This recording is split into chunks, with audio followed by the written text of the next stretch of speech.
제사상 위로 술병이 나뒹굴고 자식들의 욕설이 오간다. 엄마 제사는 내가 가져야 해. 아니야. 내 몫이야.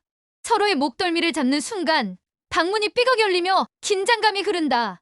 하얀 수의를 입은 순자가 천천히 걸어 나온다. 그만해라. 내가 죽은 줄 알았냐? 감동은 나누면 더 커지죠. 이야기 전에 구독과 좋아요, 알림 설정까지 눌러두시면 매일 더 따뜻한 이야기로 찾아갈게요. 서울 외곽의 낡은 단독주택, 붉은 벽돌이 세월의 무게를 견디며 서 있습니다. 담장 너머로 보이는 높은 아파트들 사이에서 유독 작고 초라해 보이는 이 집에서 73년을 살아온 이순자는 오늘도 부엌에서 저녁 준비에 한창입니다. 허리가 아픈 것도 잊은 채 무릎을 굽혀 냉장고 밑간에서 김치를 꺼내고 가스레인지 앞에서 된장찌개를 끓입니다. 국자로 간을 맞춰보며 혀끝으로 짠맛을 확인하는 모습이 수십 년간 반복해온 일상의 연속선 위에 있습니다. 아, 이 허리야. 순자는 허리를 펴며 작은 신음을 내뱉습니다. 관절염으로 아픈 손목을 주무르면서도 멈추지 않고 반찬을 하나하나 그릇에 담아냅니다. 시금치나물, 콩나물 무침, 멸치볶음, 김치찌개까지 정성스럽게 차려진 상차림입니다. 오래된 녹그릇에 담긴 반찬들은 비록 화려하지 않지만 어머니의 손맛이 고스란히 배어 있습니다. 하지만 이 정성을 받아줄 사람들의 마음은 점점 멀어져만 갑니다. 부엌벽에 걸린 시계가 저녁 6시를 가리킬 무렵 현관문이 삐걱하며 열립니다. 큰아들 박민수가 들어섭니다. 52살의 대기업 부장인 그는 정장 차림 그대로 식탁에 주저앉습니다. 넥타이를 느슨하게 풀고 지친 표정으로 순자가 차린 상을 바라봅니다. 엄마, 또 이렇게 많이 해놨어요? 혼자서 이런 걸 다 언제 했어요? 민수의 목소리에는 피로가 섞여 있습니다. 회사에서의 스트레스와 집에서의 부담감이 그를 짓누르고 있는 듯합니다. 어머니가 차려준 밥상을 보면서도 오히려 그 정성이 부담스럽다는 표정을 감추지 못합니다. 마치 자신에게 무언가를 강요당하고 있다는 듯한 얼굴입니다. 이어서 현관문이 다시 열리며 둘째 딸 박은희가 들어옵니다. 48살의 보험 설계사인 그녀는 핸드백을 소파에 던지며 한숨을 쉽니다. 엄마, 요즘 무릎도 아프시다면서 왜 이렇게 힘든 일을 하세요? 진짜 걱정돼 죽겠어요. 은희의 말에는 걱정보다는 번거로움이 더 크게 느껴집니다. 어머니의 건강을 염려하는 것 같지만 실제로는 자신의 편의를 우선시하는 마음이 드러납니다. 순자는 묵묵히 밥그릇에 따뜻한 밥을 담아 자식들 앞에 놓습니다. 먹어라, 따뜻할 때. 그 말에는 평생을 자식들을 위해 살아온 어머니의 마음이 고스란히 담겨 있습니다. 하지만 민수는 핸드폰을 들여다보며 대충 숟가락질을 하고 은희 역시 시계를 자꾸 확인하며 서둘러 식사를 마칩니다. 가족이 모인 저녁 식탁이지만 대화는 거의 없습니다. 가끔 나오는 말이라고는 회사 일이나 돈 이야기뿐입니다. 요즘 집값이 또 올랐다더라. 아이들 학원비가 장난 아니야.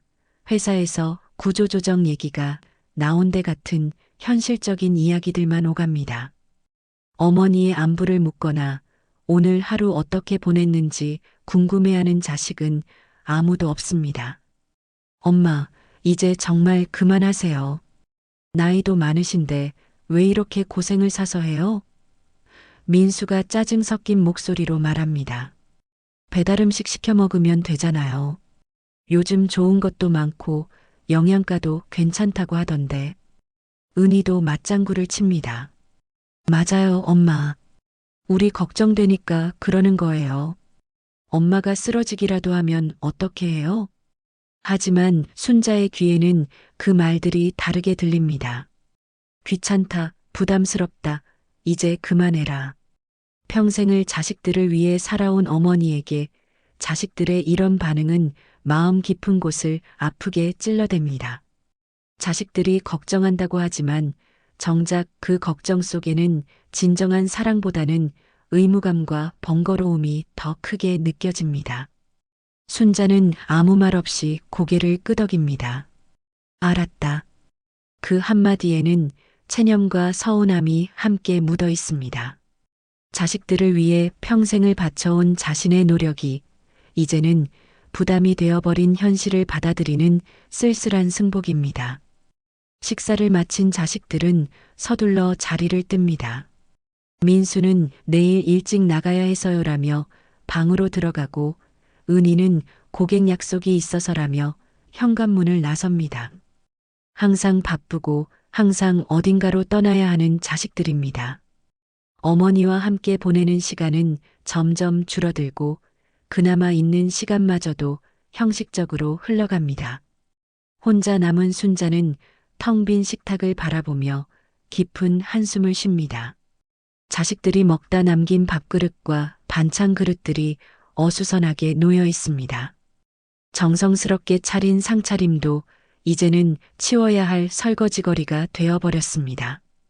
그릇을 치우며 순자는 속으로 중얼거립니다. 내가 죽어야 저놈들 속마음을 알겠구나.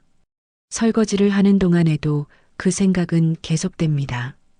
자식들이 진짜 자신을 사랑하는지 아니면 그저 의무감으로 대하는 건지 궁금해집니다. 만약 자신이 정말 죽는다면 자식들은 어떤 반응을 보일까요? 진심으로 슬퍼할까요? 아니면 오히려 부담에서 벗어났다고 안도할까요? 밤이 깊어가는 단독주택, 순자 혼자 앉아있는 거실에는 고요함만이 가득합니다. TV에서 나오는 드라마 소리만이 정막을 깨뜨릴 뿐 자식들의 방에서는 아무 소리도 들리지 않습니다. 각자의 방에서 각자의 일에만 몰두하고 있는 가족들, 한 지붕 아래 살면서도 마음은 점점 멀어져 가고 있습니다. 순자는 창밖을 바라보며 생각에 잠깁니다. 과연 자신의 존재가 이 집에서 얼마나 소중한 걸까요? 아니면 단지 밥해주고 빨래해주는 사람 정도로만 여겨지는 걸까요? 자식들의 진심을 알고 싶어하는 어머니의 마음이 점점 간절해집니다. 그날 밤 순자는 잠자리에 들면서도 계속 그 생각을 떨칠 수가 없었습니다. 자식들의 진심을 알고 싶다는 마음이 점점 커져갔습니다. 새벽 3시 순자는 벌떡 일어나 앉았습니다. 가슴속에서 무언가가 꿈틀거리고 있었습니다. 바로 그 순간 한 가지 생각이 머릿속을 스쳐 지나갔습니다. 내가 죽은 척 해보면 어떨까? 다음 날 아침 순자는 평소보다 일찍 일어나 집안을 정리하기 시작했습니다. 하지만 오늘은 뭔가 달랐습니다. 마치 무대를 준비하는 배우처럼 계획을 세우며 움직였습니다. 거울을 보며 창백한 얼굴을 연출해보고 기침 소리를 내며 몸이 아픈 것처럼 연습했습니다. 73년을 살아오면서 한 번도 해본 적 없는 연기였지만 자식들의 진심을 알고 싶은 간절함이 순자를 움직이게 했습니다. 자식들이 출근한 후 순자는 침실로 들어가 이불을 뒤집어 쓰고 누웠습니다. 몸져 누운 척하는 연습을 시작한 것입니다. 아이고, 가슴이 답답해. 순자는 혼자서 중얼거리며 손으로 가슴을 문질렀습니다. 창문으로 들어오는 햇살을 바라보며 순자는 자신이 정말 죽었다면 이 햇살을 더 이상 볼 수 없겠구나 하는 생각을 했습니다. 오후 2시경 순자는 동네 교회에 전화를 걸었습니다. 오랫동안 함께 신앙생활을 해온 친구 김말순에게였습니다. 말순아, 나야. 순자의 목소리는 평소보다 힘이 없어 보였습니다. 일부러 약하게 내는 목소리였지만 어딘가 진짜 아픈 사람처럼 들렸습니다. 응, 순자야. 무슨 일이야? 목소리가 이상한데? 말순의 걱정스러운 목소리가 들려왔습니다. 말순아, 내가 부탁이 있어.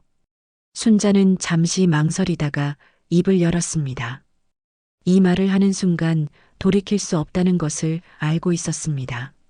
며칠 후에 내가 죽은 걸로 해줘. 우리 애들한테 소식을 전해달라고. 전화기 너머로 말순의 놀란 목소리가 들려왔습니다. 뭔 소리야, 순자야. 그런 불길한 소리 하지 마. 내 말 들어봐. 순자의 목소리에는 단호함이 섞여 있었습니다. 우리 애들이 나를 진짜 사랑하는지 알고 싶어. 내가 죽으면 어떻게 반응하는지 보고 싶다고. 말수는 한참 동안 말이 없었습니다.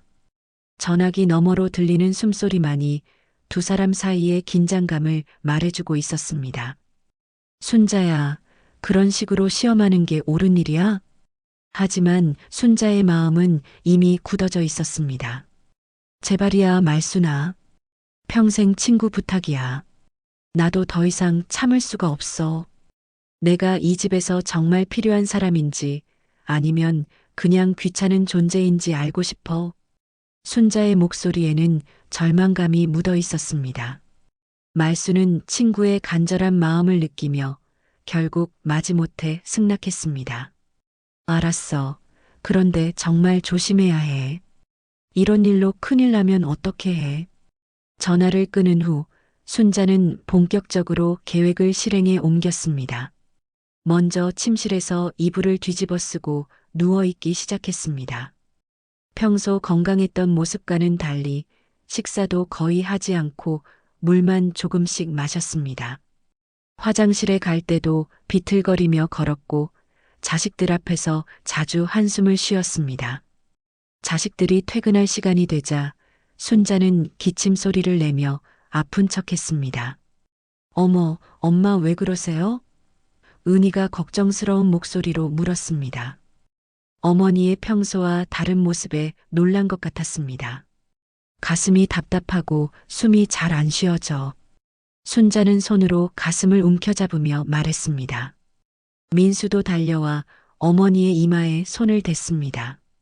열은 없는 것 같은데 병원에 가볼까요? 하지만 순자는 고개를 저었습니다. 괜찮아. 며칠 쉬면 나을 거야. 병원에 가면 아무것도 아니라는 것이 들통날 테니까요. 자식들은 처음에는 걱정하는 듯 했지만 병원에 가자는 제안을 계속 거절하는 어머니에게 점점 다른 감정을 보이기 시작했습니다. 그 후 이틀 동안 순자는 계속해서 몸이 아픈 척했습니다. 평소 즐겨 먹던 음식도 거의 입에 대지 않고 방에서만 누워 있었습니다. 자식들은 처음에는 걱정했지만 시간이 지날수록 짜증을 내기 시작했습니다.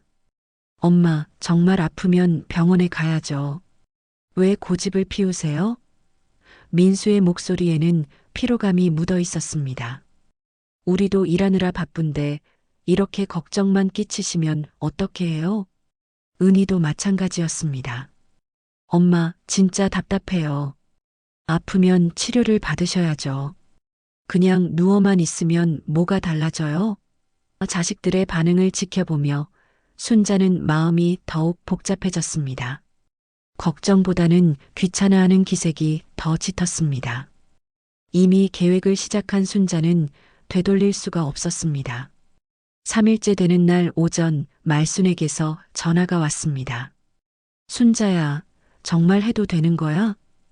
말순의 목소리는 떨리고 있었습니다. 아직도 이 계획이 옳은 일인지 확신이 서지 않는 듯 했습니다. 응, 해줘. 이제 그만 확인하고 싶어. 순자의 대답은 확고했습니다. 그럼 오늘 오후에 민수한테 전화할게. 정말 조심해, 순자야. 오후 3시 민수의 핸드폰이 울렸습니다. 회사에서 업무를 보던 중이었습니다. 평소 잘 모르는 번호였지만 뭔가 심상치 않은 느낌이 들어 전화를 받았습니다. 여보세요? 민수야, 나 김말순이야. 너희 엄마 친구. 말순의 목소리는 심각했습니다. 평소 밝던 말순의 목소리와는 완전히 달랐습니다. 아, 안녕하세요. 무슨 일이세요? 민수는 불안한 마음이 들기 시작했습니다. 어머니 친구가 직접 전화를 한다는 것은 뭔가 큰일이 생겼다는 뜻일 수도 있었습니다. 민수야, 너희 엄마가. 말수는 잠시 말을 멈췄습니다. 가짜 소식을 전해야 하는 것이 얼마나 힘든 일인지 느껴졌습니다. 오늘 아침에 돌아가셨어. 그 말을 듣는 순간 민수의 머릿속이 하얘졌습니다. 손에 들고 있던 볼펜이 떨어졌습니다. 네, 뭐라고요? 믿을 수 없다는 듯이 되물었습니다. 어젯밤에 잠들듯이 편안하게 가셨다고 해. 이웃 아주머니가 아침에 발견했어. 말순의 목소리도 떨리고 있었습니다. 민수는 전화기를 떨어뜨릴 뻔했습니다. 며칠 전부터 어머니가 아프다고 하셨는데 설마 정말로. 갑작스러운 소식에 머릿속이 복잡해졌습니다. 은희한테도 연락해줘. 나는 지금 당장 집에 갈 테니까. 말순의 목소리가 들려왔습니다. 민수는 황급히 회사 일을 정리하고 은희에게 전화를 걸었습니다. 은희야, 큰일 났어. 엄마가. 민수의 목소리는 떨리고 있었습니다. 이런 소식을 전해야 한다는 것이 믿어지지 않았습니다. 뭐, 엄마가 어떻게? 은희의 목소리도 불안해졌습니다. 돌아가셨어. 지금 당장 집으로 와. 전화를 끊고 난 후 민수와 은희는 각각 집으로 향했습니다. 가슴속에는 복잡한 감정들이 뒤섞여 있었습니다. 한편 집에서는 순자가 침실 문을 살짝 열고 밖을 내다보고 있었습니다. 곧 자식들이 올 것입니다. 과연 자식들은 어떤 반응을 보일까요? 순자의 가슴은 두근거렸습니다. 현관문이 급하게 열리며 민수가 뛰어들어왔습니다. 얼굴은 창백했고 숨을 거칠게 몰아쉬고 있었습니다. 엄마, 엄마. 그는 거실을 지나 어머니의 침실로 달려갔습니다. 하지만 침실은 텅 비어 있었습니다. 이불만 어수선하게 흩어져 있을 뿐 어머니의 모습은 보이지 않았습니다. 얼마 지나지 않아 은희도 숨을 헐떡이며 집에 도착했습니다. 오빠, 엄마는 어디 계세요? 두 남매는 집안을 샅샅이 뒤졌지만 어머니를 찾을 수 없었습니다. 말순 아주머니가 이웃에서 발견했다고 했는데 민수는 당황하며 중얼거렸습니다. 그때 현관문이 열리며 김말순이 들어왔습니다. 애들아, 너희 어머니는 벌써 영안실로 모셨어. 말순의 말에 두 남매는 더욱 혼란스러워했습니다. 그럼 장례 준비는 어떻게 해야 하나요? 은희가 떨리는 목소리로 물었습니다. 내일 장례식을 치르기로 했어. 너희 어머니 유언에 따라서 간소하게 할 예정이야. 말수는 침통한 표정으로 말했습니다. 하지만 이상하게도 두 남매의 눈에는 슬픔보다는 다른 감정이 스쳐 지나갔습니다. 민수는 주변을 둘러보며 말했습니다. 그럼 오늘 밤에는 집에서 제삿밥이라도 차려야겠네요. 은희도 고개를 끄덕였습니다. 맞아요. 엄마가 평생 정성껏 차려주신 밥상처럼 우리도 마지막으로 정성껏 준비해드려야죠. 말순이 돌아간 후 두 남매는 서둘러 제삿밥을 준비하기 시작했습니다. 그런데 이상했습니다. 어머니를 잃은 슬픔에 젖어 있어야 할 두 사람이 마치 기다렸다는 듯이 움직이고 있었습니다. 민수는 술을 사러 나갔고 은희는 반찬을 준비했습니다. 평소 어머니가 하시던 대로 상을 차리려고 했지만 솜씨가 엉망이었습니다. 저녁 8시 드디어 제사상이 차려졌습니다. 하지만 어딘가 어색했습니다. 향 대신 놓인 것은 소주병이었고 정성스럽게 만든 음식 대신 급하게 사온 반찬들이 놓여 있었습니다. 두 남매는 상 앞에 앉아 잠시 묵념을 했습니다. 하지만 그 침묵은 오래가지 않았습니다. 그런데 오빠, 은희가 먼저 입을 열었습니다. 엄마 재산 정리는 어떻게 해야 하나요? 민수는 잠시 당황하는 기색을 보였지만 곧 진지한 표정을 지었습니다. 그러게, 엄마가 가진 집은 내가 관리해야겠지. 내가 큰아들이니까. 은희의 얼굴에 불만이 스쳐 지나갔습니다. 오빠, 그건 좀 이상하지 않아요? 저도 그동안 엄마 병간호 많이 했는데. 은희의 목소리에 날이 서기 시작했습니다. 병간호? 언제 했어? 나는 매일 회사 끝나고 집에 들러서 엄마 안부 확인했는데 민수도 지지 않겠다는 듯이 맞받아쳤습니다. 제사상 위에 소주병이 흔들렸습니다. 은희가 화가 나서 탁자를 친 것입니다. 매일 들렀다고요? 오빠는 일주일에 2번도 안 왔잖아요. 그럼 너는 뭐 매일 왔다고? 보험일한다고 돌아다니기만 했으면서. 두 남매의 목소리가 점점 커졌습니다. 순자는 침실 문틈으로 이 모든 광경을 지켜보고 있었습니다. 자신이 죽었다고 믿고 있는 자식들의 진짜 모습을 보고 있는 것입니다. 가슴이 답답해 왔습니다. 자식들의 입에서 나오는 말들이 어머니의 마음을 찢어놓고 있었습니다. 오빠, 솔직히 말해요. 집값이 얼마나 나가는지 알고 있죠? 은희가 직설적으로 물었습니다.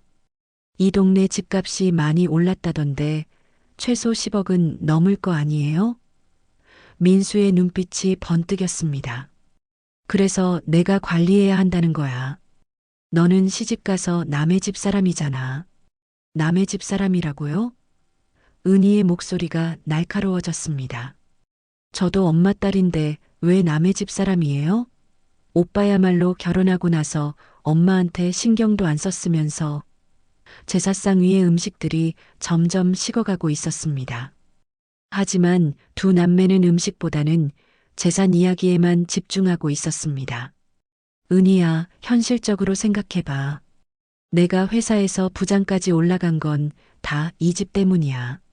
엄마도 그걸 알고 계셨을 거야. 민수가 능숙하게 논리를 펼쳤습니다. 그리고 너는 보험이라면서 수입이 불안정하잖아. 이런 큰 재산을 관리할 능력이 있어? 은희는 분노로 얼굴이 빨갛게 달아올랐습니다. 능력이 없다고요? 그럼 오빠는 능력이 있어서 엄마 마지막까지 제대로 돌보지도 못한 거예요?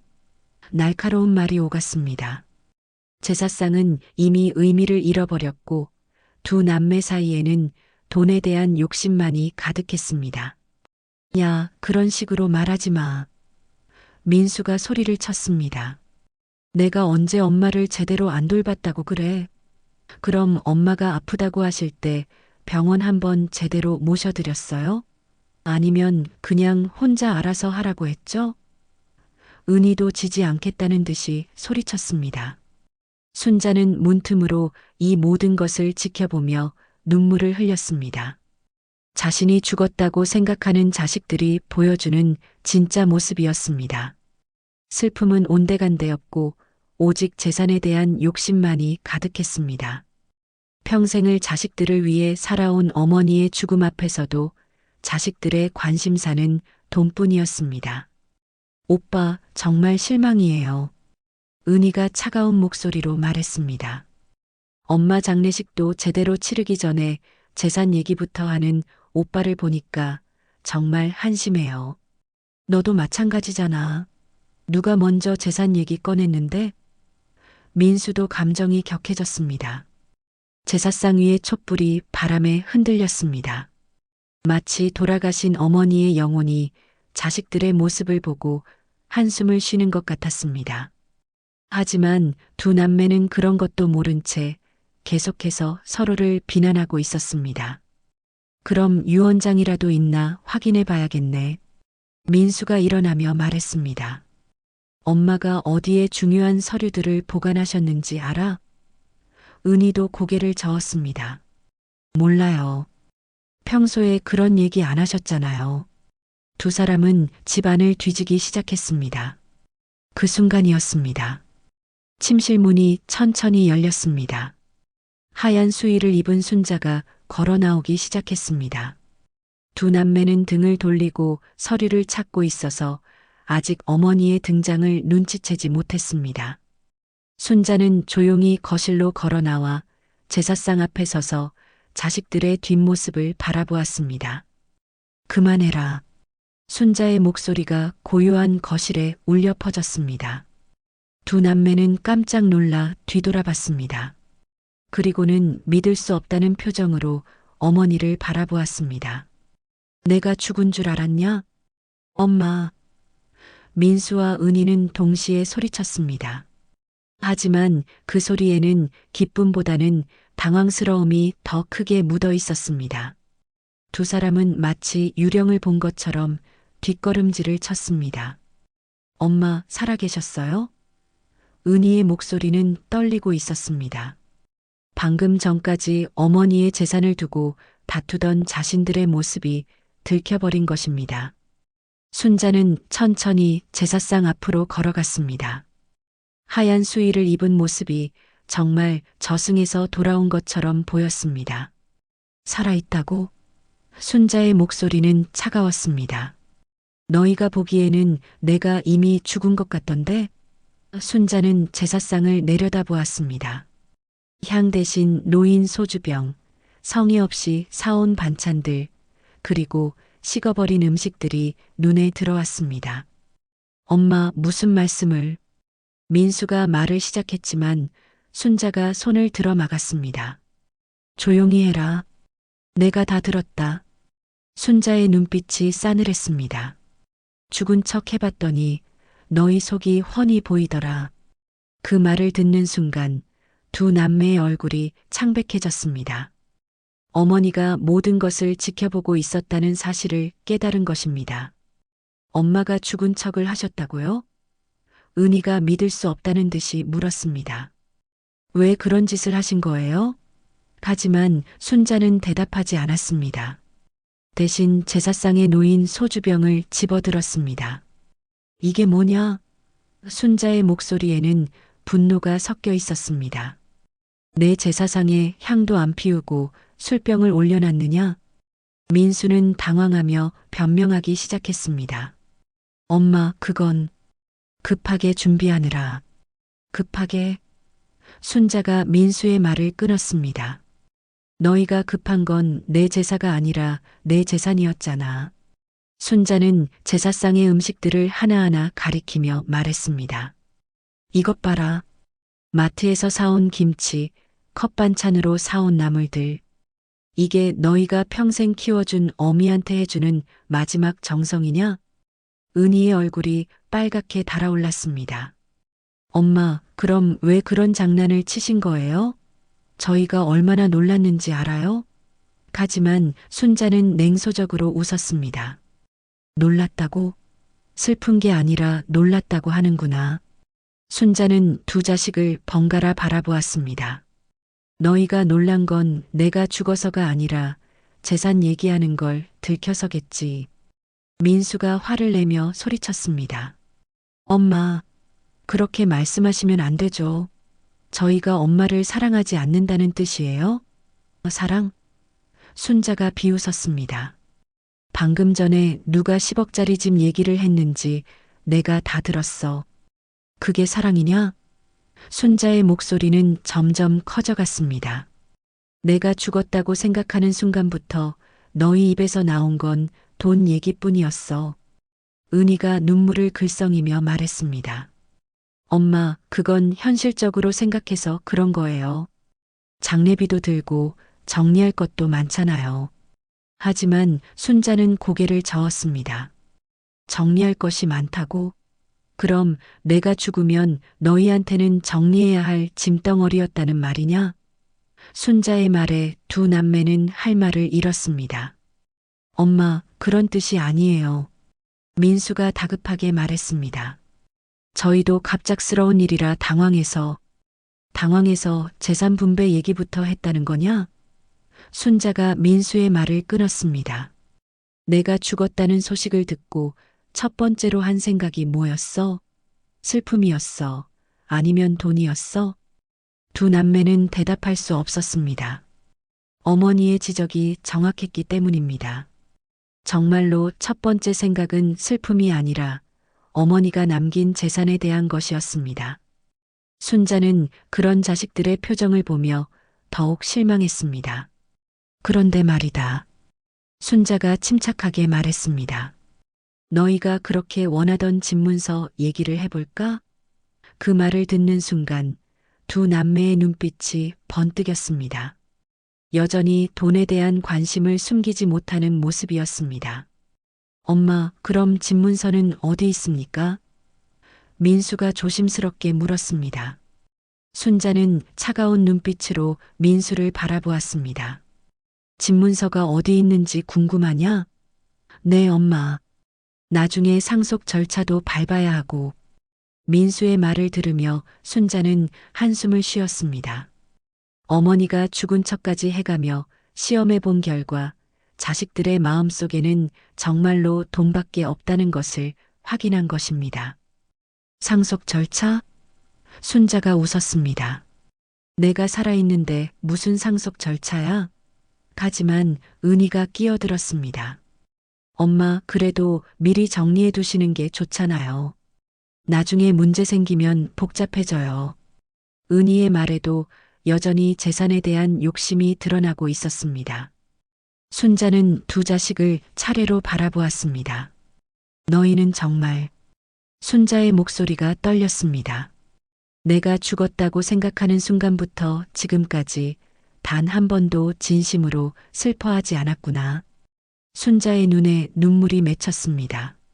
내가 이렇게 시험해보기 전까지는 몰랐어. 너희가 이런 속마음을 가지고 있는 줄. 민수가 변명하려 했습니다.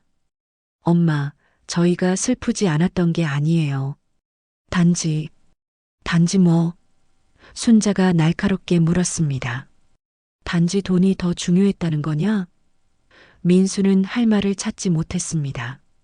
어머니의 지적이 너무나 정확했기 때문입니다. 엄마, 저희가 잘못 생각했어요. 은희가 눈물을 흘리며 말했습니다. 하지만 엄마도 너무하신 거 아니에요? 죽은 척까지 하시면서 저희를 시험하시다니. 하지만 순자는 고개를 저었습니다. 내가 너무했다고? 그럼 너희가 보여준 모습은 뭐냐? 순자는 제사상을 가리키며 말했습니다. 이 상을 봐라. 향도 없고 제대로 된 음식도 없고 정성도 없어. 이게 너희가 평생 사랑한다고 했던 어미한테 해주는 마지막 예의냐? 순자의 목소리에는 깊은 실망감이 묻어 있었습니다. 그리고 가장 중요한 건 순자가 두 자식을 똑바로 바라보며 말했습니다. 너희는 내가 죽었다고 생각했을 때 단 한 번도 엄마가 그리울 것이다. 엄마와 함께한 추억이 소중했다는 말을 하지 않았어. 오직 돈 얘기만 했지.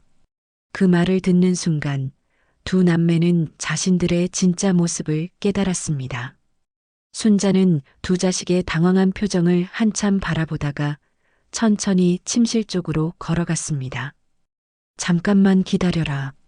순자의 목소리는 차분했지만 그 안에는 결연한 의지가 담겨 있었습니다.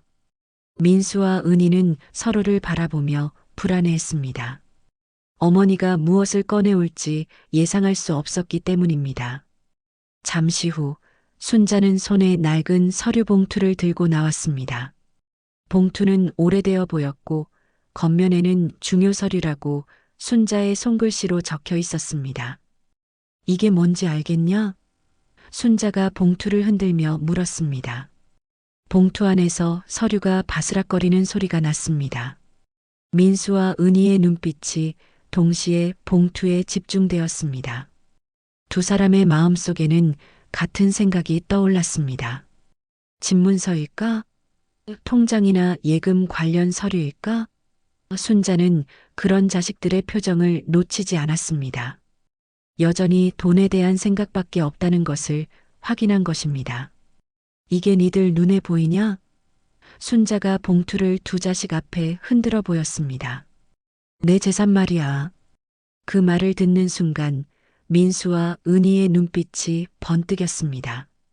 탐욕스러운 시선이 봉투에서 떠나지 않았습니다. 어머니가 돌아오신 기쁨보다는 재산에 대한 관심이 더 컸습니다. 엄마, 그 안에 뭐가 들어있어요? 은희가 조심스럽게 물었습니다. 목소리에는 기대감이 묻어 있었습니다. 집문서예요? 아니면 통장? 민수도 마찬가지였습니다. 엄마, 저희가 몰랐던 재산이 더 있으신 건가요? 두 사람의 관심사는 오직 하나뿐이었습니다. 순자는 서류 봉투를 제사상 위에 놓았습니다. 그리고 천천히 봉투를 열기 시작했습니다. 민수와 은희는 숨을 죽이고 지켜보았습니다. 마치 보물상자를 여는 것처럼 두 사람의 시선은 봉투에서 떠나지 않았습니다. 순자는 그런 자식들의 모습을 보며 마음이 더욱 아팠습니다. 봉투에서 나온 것은 한 장의 종이었습니다. 하지만 집문서나 통장이 아니었습니다. 그것은 유언장이었습니다. 순자가 며칠 전에 직접 작성한 것이었습니다. 이게 뭔지 알겠냐? 순자가 유언장을 펼쳐 보였습니다. 위에는 유언장이라고 큼직하게 적혀 있었습니다. 유언장? 민수가 당황하며 물었습니다. 엄마, 언제 이런 걸 쓰신 거예요? 은희도 마찬가지로 놀란 표정이었습니다. 저희 모르게 유언장을 쓰셨다고요? 두 사람은 유언장의 내용이 궁금했지만 어머니의 허락 없이는 볼 수 없었습니다. 순자는 유언장을 천천히 읽기 시작했습니다. 나 이순자는 정신이 온전할 때 이 유언장을 작성한다. 순자의 목소리는 떨리지 않았습니다. 오히려 확고했습니다. 내가 죽은 후 내 모든 재산은. 그 순간 민수와 은희는 숨을 죽이고 들었습니다. 너희가 아닌 날 마지막까지 돌봐준 요양보호사 김 씨에게 남긴다. 순자의 말을 듣는 순간 두 남매의 얼굴이 창백해졌습니다. 뭐라고요? 민수가 믿을 수 없다는 듯이 소리쳤습니다. 요양보호사한테 모든 재산을 남긴다고요? 은희도 마찬가지로 충격을 받았습니다. 왜 그런 결정을 하신 거예요? 은희가 떨리는 목소리로 물었습니다. 하지만 순자는 차분하게 대답했습니다. 왜냐하면 김 씨는 내가 아플 때 진심으로 돌봐줬거든. 너희처럼 귀찮아하지도 않고 부담스러워하지도 않고. 순자의 말에는 자식들에 대한 실망감이 가득했습니다. 민수가 흥분하며 소리쳤습니다. 엄마, 그건 너무하시는 거 아니에요? 저희가 평생 효도했는데. 효도? 순자가 비웃었습니다. 언제 효도했어? 내가 밥 해주는 걸 귀찮아하고 아프다고 하면 병원 가라고 핀잔 주고 그게 효도냐? 순자의 지적에 민수는 할 말을 잃었습니다. 은희도 분노했습니다. 엄마, 저희가 언제 핀잔을 줬다고 그래요? 걱정해서 하는 말인데. 하지만 순자는 고개를 저었습니다. 걱정이 아니라 귀찮음이었어. 내가 다 느꼈거든. 순자는 자식들의 변명을 듣고 싶지 않았습니다. 그리고 오늘 너희가 보여준 모습으로 확신했어. 순자가 단호하게 말했습니다. 내가 죽었다고 생각하는 순간부터 재산 얘기만 했잖아. 그런 너희에게 내 재산을 물려줄 수는 없어. 순자의 결심은 확고해 보였습니다. 민수가 다급하게 말했습니다. 엄마, 다시 생각해 보세요. 저희가 잘못했어요. 앞으로 잘할게요. 하지만 순자는 믿지 않는다는 표정이었습니다. 잘할 거라고? 지금까지 안 했으면서? 순자의 말에 민수는 더욱 당황했습니다.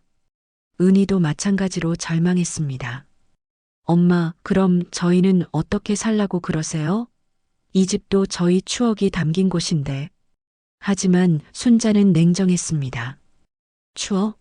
너희가 이 집에서 어떤 추억을 만들었어? 밥만 먹고 가는 게 추억이냐? 순자의 말은 날카로웠습니다. 분노한 민수가 유언장을 향해 손을 뻗었습니다. 이런 유언장은 인정할 수 없어요. 그는 유언장을 찢으려고 달려들었습니다. 은희도 마찬가지였습니다. 맞아요. 이건 말이 안 돼요. 두 남매는 동시에 유언장을 빼앗으려고 했습니다. 하지만 순자가 더 빨랐습니다. 순자는 유언장을 가슴에 꼭 안고 탁자를 손으로 내리쳤습니다. 탁! 큰 소리와 함께 제사상의 그릇들이 흔들렸습니다. 그게 너희들의 진짜 얼굴이냐? 순자의 외침이 집안에 울려 퍼졌습니다. 민수와 은희는 그제야 자신들의 행동을 깨달았습니다. 어머니의 유언장을 찢으려고 했던 것입니다. 하지만 이미 늦었습니다.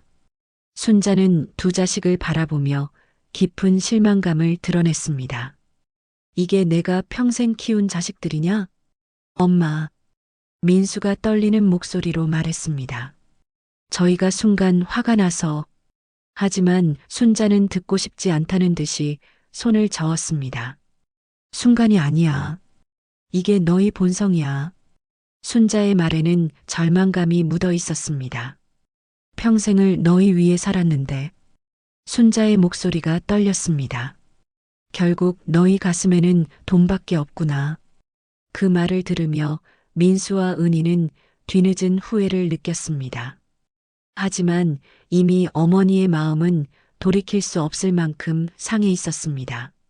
순자는 유언장을 다시 봉투에 넣으며 말했습니다. 나는 이제 더 이상 너희 어미가 아니다. 그 선언은 마치 사형 선고와 같았습니다. 민수와 은희는 그제야 자신들이 무엇을 잃었는지 깨달았습니다. 나는 이제 더 이상 너희 어미가 아니다. 순자의 선언이 거실에 울려 퍼진 후 집안은 죽음과 같은 정적에 휩싸였습니다. 민수와 은희는 마치 벼락을 맞은 것처럼 그 자리에 서 있었습니다.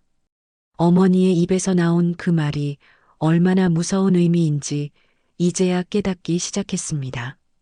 순자는 천천히 소파에 주저앉았습니다. 73년을 살아온 몸이 갑자기 무거워진 것 같았습니다. 유언장이 든 봉투를 무릎 위에 올려놓고 먼 곳을 바라보며 말했습니다. 내가 평생 너희 위해 일했지만 결국 너희 가슴에는 돈밖에 없구나. 순자의 목소리는 떨리고 있었습니다. 민수가 조심스럽게 다가가려 했습니다. 엄마, 그런 말씀 마세요. 저희가. 하지만 순자는 손을 들어 막았습니다. 가까이 오지 마라. 순자의 목소리는 차가웠습니다. 이제 너희 얼굴도 보기 싫다. 그 말을 듣는 순간 민수의 가슴이 찢어지는 것 같았습니다. 은희는 눈물을 흘리며 무릎을 꿇었습니다. 엄마, 제가 잘못했어요. 정말 잘못했어요. 은희의 목소리는 간절했습니다. 다시 기회를 주세요. 앞으로 정말 잘할게요. 하지만 순자는 고개를 돌렸습니다. 자식의 눈물조차 믿을 수 없게 되어버린 것입니다. 기회? 순자가 쓴웃음을 지었습니다. 몇 번의 기회를 더 줘야 하냐? 순자는 과거를 돌이켜보며 말했습니다. 너희가 대학생일 때도 결혼할 때도 아이들 낳았을 때도 내가 모든 걸 해줬어. 그런데 너희는 당연하게 여겼지. 순자의 말에는 오랜 세월의 서운함이 담겨 있었습니다. 민수는 어머니의 말을 듣고 있자니 가슴 한구석이 무너져 내리는 것 같았습니다. 어머니가 말씀하시는 것들이 모두 사실이었기 때문입니다. 정말로 어머니의 희생을 당연하게 여겨왔던 것입니다. 엄마, 저희가 몰랐어요. 정말 몰랐다고요. 민수의 목소리는 절망적이었습니다. 몰랐다고? 순자가 민수를 바라보았습니다. 아니면 모르는 척했지? 순자의 눈빛은 날카로웠습니다. 내가 허리 아프다고 할 때, 무릎 아프다고 할 때 너희는 귀찮아했어. 병원 가라고만 했지 함께 가겠다는 말은 한 번도 안 했어. 순자의 지적에 두 남매는 할 말을 잃었습니다. 순자는 계속해서 말했습니다. 내가 밥을 해주면 왜 이렇게 많이 해요? 라고 했고 빨래를 해주면 이제 그만하세요 라고 했어. 순자의 목소리에는 깊은 상처가 묻어 있었습니다. 내가 해주는 모든 것이 너희한테는 부담이었구나. 그 말을 듣는 순간 은희는 더욱 큰 죄책감을 느꼈습니다. 엄마, 저희가 그런 뜻으로 한 말이 아니에요. 은희가 울먹이며 말했습니다. 엄마 건강이 걱정돼서 그런 거였어요. 하지만 순자는 믿지 않는다는 표정이었습니다. 건강이 걱정? 그럼 왜 아플 때 곁에 있어주지 않았어? 순자의 반박에 은희는 대답할 수 없었습니다. 순자는 자리에서 일어나 창문 쪽으로 걸어갔습니다. 밖을 바라보며 말했습니다. 내가 혼자 있을 때가 얼마나 많았는지 아냐? 순자의 뒷모습이 쓸쓸해 보였습니다. 너희는 각자 바쁘다고 하면서 정작 내가 외로울 때는 아무도 없었어. 그 말을 들으며 민수와 은희는 어머니의 외로움을 비로소 깨달았습니다. 저녁을 혼자 먹을 때, TV를 혼자 볼 때, 밤에 잠 못 이룰 때, 순자의 목소리가 떨렸습니다. 그럴 때마다 너희가 그리웠어. 하지만 너희는 바쁘다고 했지. 순자는 창문에 이마를 기댔습니다. 내가 정말 바라는 건 돈이 아니라 마음이었는데 그 말에 두 남매의 가슴이 저렸습니다. 민수가 떨리는 목소리로 말했습니다. 엄마, 정말 죄송해요. 저희가 너무 무심했어요. 하지만 순자는 고개를 저었습니다. 무심한 게 아니라 이기적이었어. 순자의 말은 냉정했습니다. 너희는 언제나 자기 일만 중요했어. 내 마음은 생각해 본 적이 없고 순자의 지적에 민수는 더 이상 변명할 수 없었습니다. 그런데 오늘 확인했어. 순자가 두 자식을 돌아보며 말했습니다. 내가 죽었다고 생각했을 때 너희가 보여준 모습으로 순자의 눈에는 눈물이 맺혀 있었습니다. 슬픔도 없고 그리움도 없고 오직 돈에 대한 욕심만 있더라. 그 말을 듣는 순간 두 남매는 자신들의 추악한 모습을 다시 한번 깨달았습니다. 은희가 바닥에 엎드리며 울었습니다. 엄마, 용서해 주세요. 정말 잘못했어요. 은희의 울음소리가 집안에 울려 퍼졌습니다. 하지만 순자는 더 이상 흔들리지 않았습니다. 용서? 순자가 쓴웃음을 지었습니다. 내가 용서한다고 해서 너희 마음이 바뀌겠냐? 순자의 말에는 체념이 묻어 있었습니다. 마음은 바뀌지 않아. 순자가 단호하게 말했습니다. 너희는 앞으로도 나를 부담스러워할 거야. 내가 아플 때도 도움이 필요할 때도. 순자는 자식들을 차례로 바라보았습니다. 그런 너희와 함께 살 수는 없어. 그 선언은 마치 이별 통보와 같았습니다. 민수가 다급하게 말했습니다. 엄마, 그럼 어디로 가시려고 그러세요? 하지만 순자는 대답하지 않았습니다. 대신 침실로 향하며 말했습니다. 내일은 내가 알아서 할 테니까 너희는 신경 쓰지 마라. 순자의 말에는 더 이상 애정이 느껴지지 않았습니다. 엄마, 은희가 절규하며 소리쳤습니다. 정말 저희를 버리시는 거예요? 하지만 순자는 뒤돌아보지 않았습니다. 버리는 게 아니야. 순자의 목소리는 차가웠습니다. 너희가 먼저 나를 버렸어. 마음으로. 그 말을 듣는 순간 은희는 더욱 큰 절망감에 빠졌습니다. 순자는 침실 문 앞에서 잠시 멈춰 섰습니다. 그리고 마지막으로 말했습니다. 너희가 잃은 건 돈이 아니라 어머니라는 마지막 울타리다. 그 말과 함께 순자는 침실로 들어가 문을 닫았습니다. 거실에 남은 민수와 은희는 그제야 무너져 울부짖기 시작했습니다. 두 남매는 어머니의 침실 문 앞에서 울며 애원했습니다. 엄마, 문 열어주세요. 정말 잘못했어요. 하지만 침실에서는 아무 대답도 들려오지 않았습니다. 오직 순자의 흐느끼는 소리만이 문틈으로 새어나올 뿐이었습니다. 어머니도 울고 있었습니다. 하지만 더 이상 자식들에게 마음을 열고 싶지 않았습니다. 새벽 5시 순자는 침실에서 조용히 짐을 정리하고 있었습니다. 오래된 여행 가방에 옷가지를 차곡차곡 넣으면서 73년의 삶을 되돌아보았습니다. 가방 한 구석에는 자식들이 어렸을 때 찍은 사진들이 있었지만 순자는 그것들을 다시 서랍에 넣어두었습니다. 이제 더 이상 그 추억들조차 소중하지 않았습니다. 거실에서는 민수와 은희가 밤새 어머니의 침실 문 앞에서 기다리고 있었습니다. 두 사람의 얼굴은 눈물과 피로로 망가져 있었습니다. 엄마, 제발 나오세요. 은희가 문을 두드리며 애원했습니다. 저희가 정말 잘못했어요.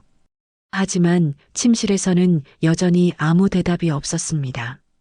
민수는 바닥에 주저앉아 머리를 감싸쥐었습니다. 이럴 줄 알았으면. 하지만 후회는 이미 늦었습니다. 어머니의 마음은 돌이킬 수 없을 만큼 상해 있었습니다. 은희도 문에 등을 기대고 앉아 흐느꼈습니다. 우리가 정말 나쁜 자식이었구나. 그제야 자신들의 잘못을 깨달았지만 시간은 되돌릴 수 없었습니다. 오전 8시 침실 문이 천천히 열렸습니다.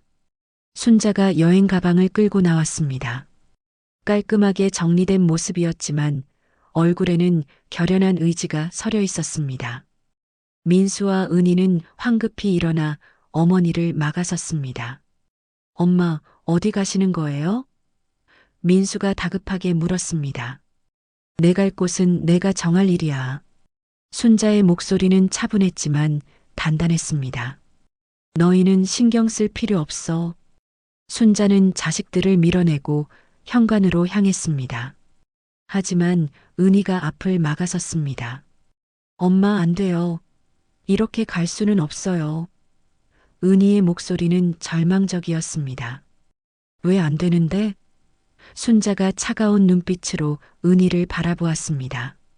내가 여기 있으면 너희한테 부담이잖아. 이제 부담에서 벗어나게 해주는 거야. 순자의 말에는 깊은 서운함이 묻어 있었습니다. 자식들이 그동안 자신을 부담스러워했다는 것을 알고 있었기 때문입니다. 민수가 순자의 가방을 붙잡으려 했습니다. 엄마, 저희가 잘못 생각했어요. 다시 생각해 보세요. 하지만 순자는 가방을 더 꽉 잡았습니다. 다시 생각할 게 뭐가 있어? 이미 다 확인했는걸. 순자의 마음은 이미 굳어져 있었습니다. 엄마, 그럼 세상 사람들이 뭐라고 할까요? 은희가 다른 접근을 시도했습니다. 엄마를 집에서 내보냈다고 하면 저희 체면이 뭐가 되겠어요? 하지만 그 말을 듣는 순간 순자의 얼굴이 더욱 차가워졌습니다. 자식들이 걱정하는 것은 여전히 어머니가 아니라 자신들의 체면이었습니다. 체면? 순자가 비웃었습니다. 아직도 체면 얘기를 하는구나. 순자는 두 자식을 차례로 바라보았습니다. 너희가 걱정하는 건 내가 아니라 남들 시선이잖아. 순자의 지적에 은희는 할 말을 잃었습니다. 정말로 어머니보다는 체면이 걱정되었던 것입니다. 민수가 다시 한번 막아섰습니다. 엄마, 그렇게 못 가. 우리가 이렇게 애원하는데. 민수의 목소리에는 분노가 섞여 있었습니다. 어머니가 자신들의 말을 듣지 않는다는 것에 화가 난 것입니다. 하지만 순자는 그런 민수의 모습을 보며 더욱 확신했습니다. 애원? 순자가 민수를 똑바로 바라보았습니다. 지금 너 화난 거 아니냐? 순자의 지적에 민수는 당황했습니다. 정말로 화가 나 있었기 때문입니다. 엄마가 말을 안 들으니까 화가 나는 거지. 순자의 말에 민수는 대답할 수 없었습니다. 봐라, 이게 너희 본 모습이야.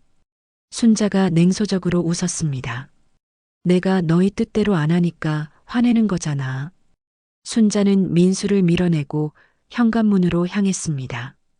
평생 내가 너희 뜻대로 살았는데 이제는 내 뜻대로 살겠어. 순자의 목소리에는 오랜 억압에서 벗어나려는 의지가 담겨 있었습니다. 은희가 순자의 팔을 붙잡으며 울었습니다. 엄마, 정말 저희를 용서 못 하시는 거예요?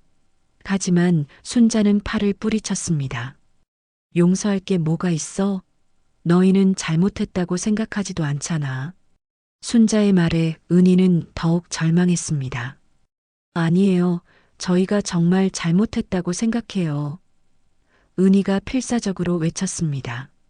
하지만 순자는 믿지 않았습니다.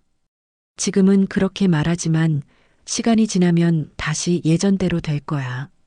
순자는 자식들을 너무 잘 알고 있었습니다.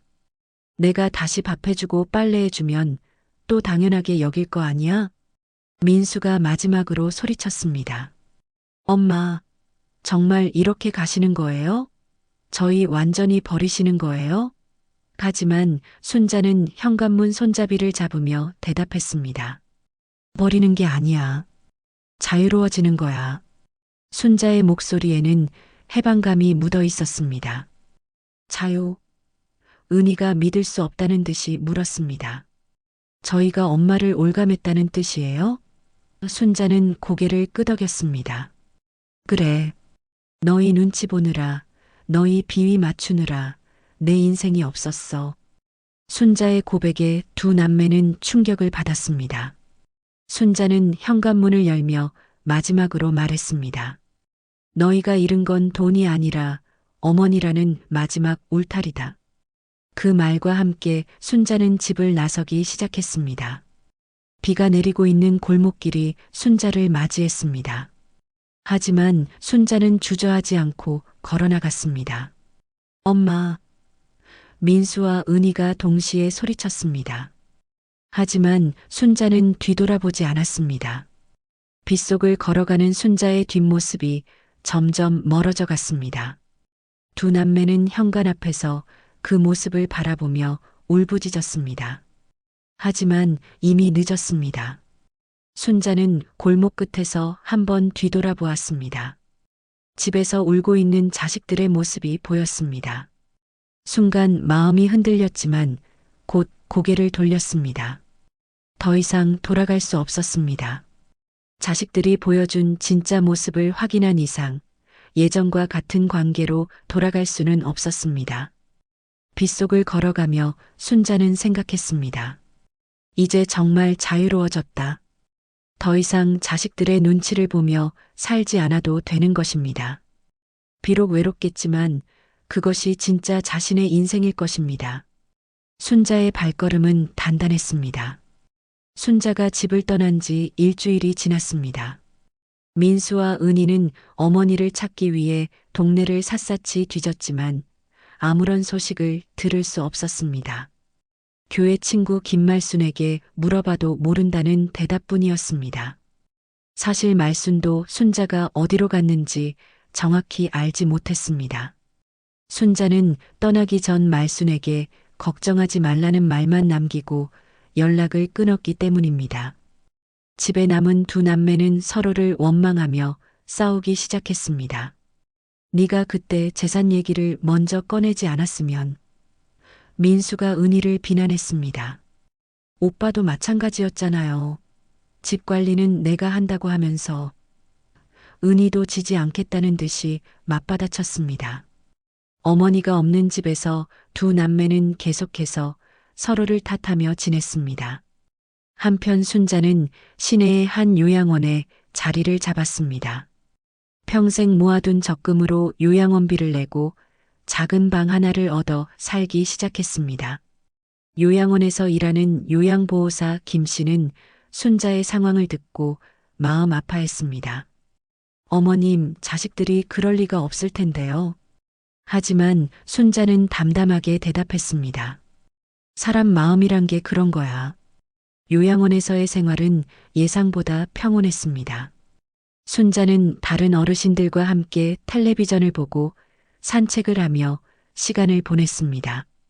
무엇보다 자식들의 눈치를 보며 살지 않아도 되는 것이 가장 큰 해방감이었습니다.